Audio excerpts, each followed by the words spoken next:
Michael, firstly, I'll just get the perfunctory out of the way. Fitness-wise, any injury concerns coming out of the game on the weekends and getting anybody back for the game against the Jets? So nobody back. Shelby McMahon's very close, but I think we'll probably give her a few extra days and she should be ready for the Brisbane game next week. But she'll miss tomorrow night. The only other one was Leah Davison, who unfortunately had a bit of a clumsy fall. One of the Wellington players sort of collapsed on her knee accidentally, and she's had a bit of a meniscus tear. So she's in surgery as we speak. So she's probably going to be, depending on the severity of when they get in there, it can be anywhere from probably 6 to 12 weeks. So that's probably the new update that not ideal, but hopefully it's not as bad as once they get inside. So sort of, for Leah, best case scenario, back for finals, worst case, out for the year? No. Yeah, worst case would be back, for finals, definitely for finals. Either way.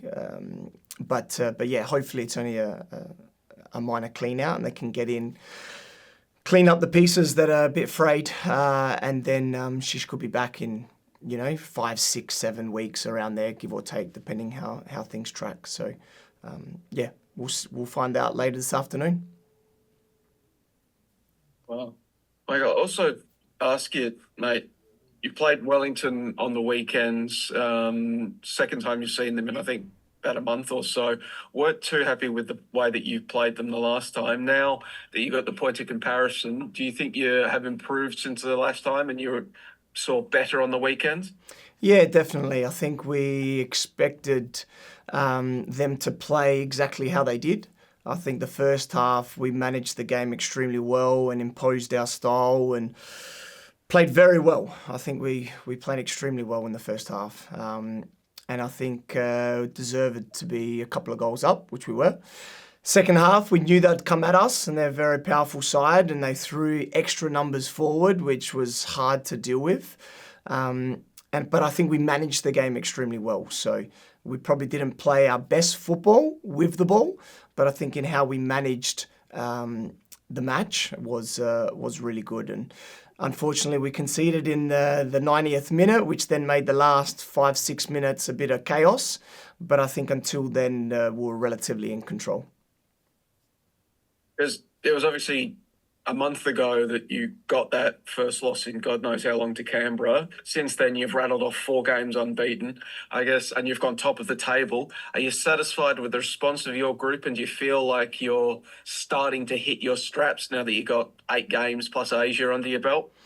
Look, I think from the beginning of the season, I probably felt we were in a really good space. So yes, we drew to Sydney FC. Yes, we dropped points against Canberra, and I think the match that you were talking about with Wellington, we won that match, but really we didn't play very well. That was a match, probably our worst performance since I've been in charge. But I think we've been tracking really well. So yes, the results have shown the last 4 games that we've won, but I think even earlier in the season, there's, I think I mentioned to you a while ago, there was 4 or 5 major concepts that we worked on that I think were actually ahead of where we were the way we finished last season. So I'm really happy the way we're progressing. I think we keep working day to day, trying to improve like we always do. And the staff, we're putting in even more work to make sure every training session is spot on. Every team meeting, every interaction that we're having with the players is at the best that we can possibly do. So, and when you've got unbelievable playing group and unbelievable talented players, then obviously it makes it very enjoyable, and they're the ones doing the business on the park. So yeah, really pleased. As I said, top of the table now with at least 2 games in hand on any of your closest rivals. I guess I know you've told me in the past you don't really look at the table, you just try to control your controllables. I guess, if you're not looking at the table for that sort of stuff, what are some of the underlying stats that you're following? Or do you look at the XG table? Do you look at XG per 90? What are some of the things that you use to measure progress? So I look at absolutely everything, and our analysts and staff, we're analysing everything. We don't show the players virtually anything apart from maybe their own little stats. But I think for me, it's always a guide. We say we don't look at the table. Of course, we look at the table, but it's not an area of focus. It's not something that we're really talking about. Okay, yeah, great. Now we're top of the table. That's never a conversation. We're all about how we improve. So if we can keep improving those 1-2% individually and collectively, and make sure every day's work is as best as we can, and we prepare for the strengths of the next opponent, then that's all I'm worried about, because I think I've mentioned 100 times, if we're focused about lifting trophies, then your focus is on something that is actually out of our control. What we know is in our control is our daily work. So we're putting in, we put another good meeting together, video with that we just passed the last hour. And we've got another training session coming up, which we've planned really well for. And there's a few things in our attacking patterns and some set plays that we'll be working on. And then hopefully we can implement that and stop the strengths of Newcastle tomorrow night. But that's basically our focus. And if we just focus on us and getting better, then the results will hopefully keep going our way.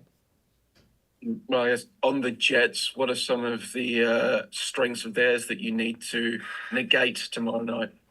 I think they're the last 4 games, they've been very aggressive, like person-on-person pressing from goal kicks and attacking their attacking half, and